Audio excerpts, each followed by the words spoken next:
Do medo à empatia. Nós estamos na parábola dos talentos, no final da parábola dos talentos, e aqui Jesus nos propicia profundas reflexões a respeito do comportamento humano, falando de questões como, por exemplo, do medo e da maldade, da negligência, do lado sombrio humano.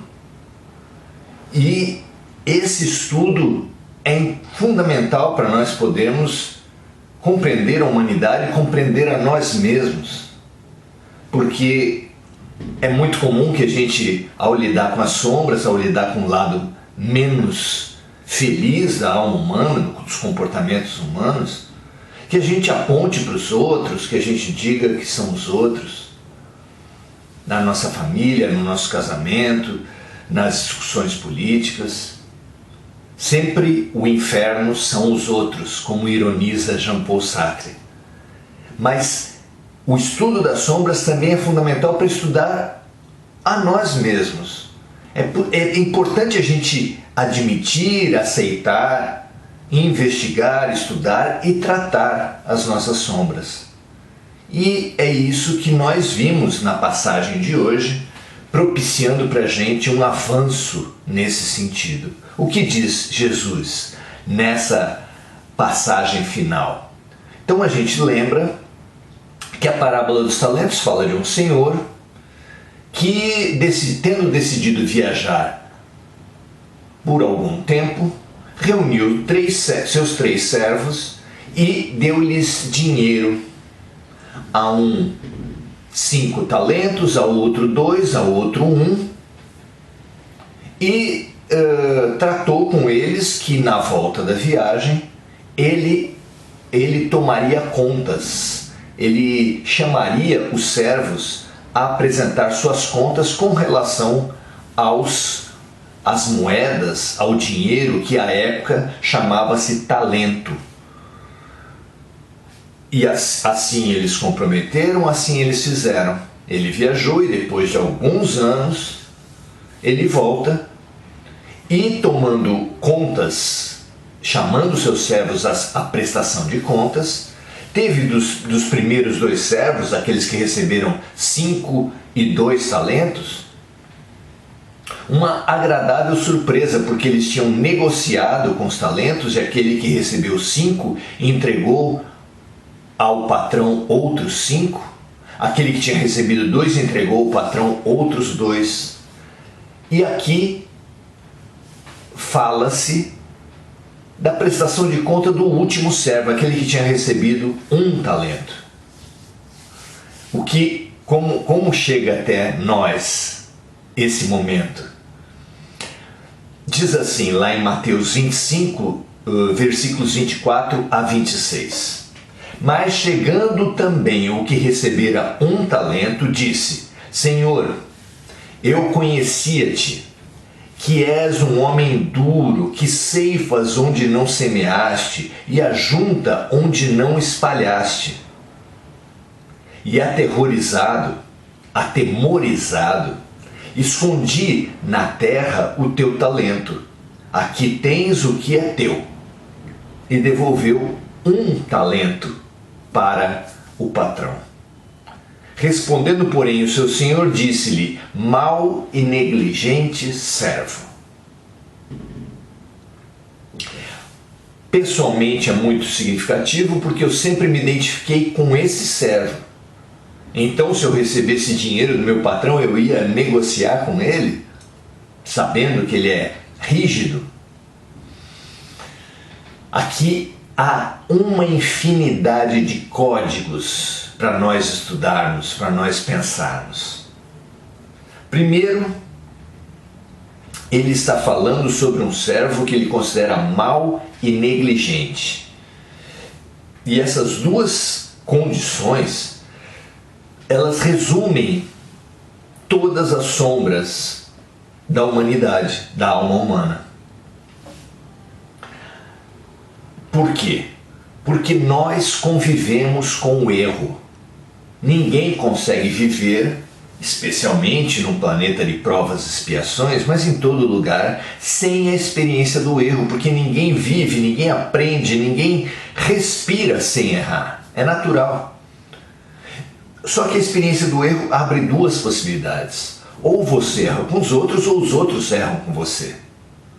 Na primeira condição, nós, seres primitivos, quando nós erramos com os outros, nós guardamos culpa, que é um veneno para a alma. É muito pernicioso. E essa culpa tende a nos deixar arredios, com muito medo de errar de novo. E esse medo pode fazer com que a gente se recolha e decida por não arriscar mais nada. Nada fazer, ficar imobilizado de medo. Negligenciar as situações, os aprendizados, as curas da vida. Além da negligência, que é assim iluminada, nós temos também a experiência de quando as pessoas erram conosco e que a gente também inadvertidamente acaba retendo outro veneno emocional da alma, que é a mágoa. Quando erram conosco, nós guardamos mágoa, e essa mágoa pode se transformar em raiva, pode se transformar em ódio, e esse ódio é a matriz, é claro, de toda violência. Mesmo que a violência seja praticada com pessoas que nada tinham a ver com a situação original, mas a mágoa acumulada, não trabalhada, ela explode. E explode diante de qualquer um que estiver na frente.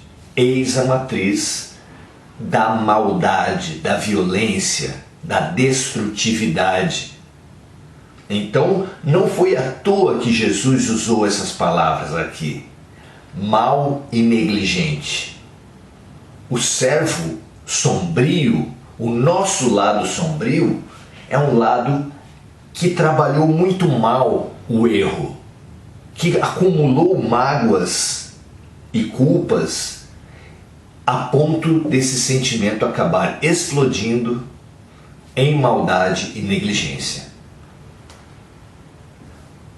Por que isso aconteceu? Porque basicamente nós nos deixamos tomar pelo medo. Por trás desse sentimento, por trás dessa atitude, está uma pessoa medrosa, medrosa de errar de novo, medrosa de receber o erro novamente. Disse que macaco velho não mete a mão em cumbuca.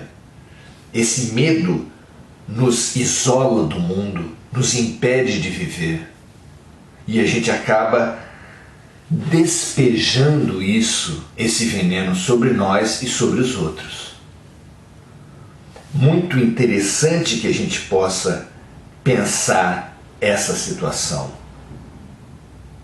Em todos nós, não são dois partidos exclusivos, em todos nós temos quantidades de culpa e quantidades de mágoa, porque algo dentro de nós já diz, mesmo que isso não seja consciente, que todos erramos e todos recebemos erro. Trata-se, na verdade, de um círculo de vinganças mútuas. Todo conflito, toda antipatia que nós guardamos e que se revela hoje, ela tem um pouco de erro nosso, um pouco de erro dos outros. Nós vivemos nos digladiando, guerreando, nos vingando mutuamente há muitas vidas. Há muitas vidas. E essa mágoa e essa culpa eclodem em porções diferentes, de formas diferentes, mas em cada um de nós. Baseados no medo, a gente estabelece essas espadas e esses escudos e agride e se defende, ataca e se defende, apequenando muito a vida. isso, tomar a justiça com as próprias mãos, tem, obviamente, uma origem: não acreditar na justiça de Deus. Aqui, essa não crença na justiça de Deus está nessa posição do servo mau e inútil, que pensa que o Senhor é um homem duro, que Deus é um ser duro, aquele Deus da ira dos deuses, aquele Deus da vingança, aquele Deus do Velho Testamento que é apresentado para todos nós. Como o ser mau e negligente vê a Deus? Como um ser duro que ceifa onde não semeia e ajunta onde não espalha. O que isso quer dizer? Quer dizer que a matriz, o problema básico do mal e negligente é a ignorância, é um ponto de vista restrito através do qual ele vê a vida. Ele olha as dores precoces, as dores congênitas, pessoas boas que nada fizeram de mal e que sofrem, seja por receberem essa dor na nascença, seja por receberem a dor em outros momentos da vida, mas sabendo-se que é uma pessoa boa, a gente imagina que Deus está punindo, está colhendo onde não plantou. Mas isso é apenas ignorância nossa, porque se nós percebêssemos, se nós ampliássemos a nossa visão para alcançando outras vidas, nós íamos ver que quando se busca a colheita, é porque a própria pessoa plantou, e se não foi nessa vida, foi em outras. Então Deus não colhe onde não houve a semeadura. Deus pede que a pessoa colha aquilo que ela plantou e que, não sendo nessa vida, foi em outra. Ele ajunta aonde não espalhou, diz a passagem.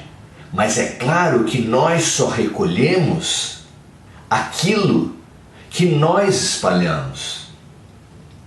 E de novo, a mesma questão. Nós não percebemos que a vida é justa, nós não percebemos a justiça e a bondade e a perfeição divina porque o nosso olhar é limitado a essa vida. E isso caracteriza o servo mau e inútil, porque ele, não acreditando na justiça de Deus, mesmo que fale que crê em Deus, não acreditando na justiça de Deus, ele toma a justiça pelas próprias mãos e vê a necessidade de, bom, se não há Deus por todos, é cada um por si. Eu preciso me defender, eu preciso atacar, assumir a justiça pelas próprias mãos. Esse pensamento de medo, de solidão, de insegurança, de abandono por parte de uma lógica superior e que faz com que eu precise atuar com violência para poder me defender, é que é a matriz da maldade.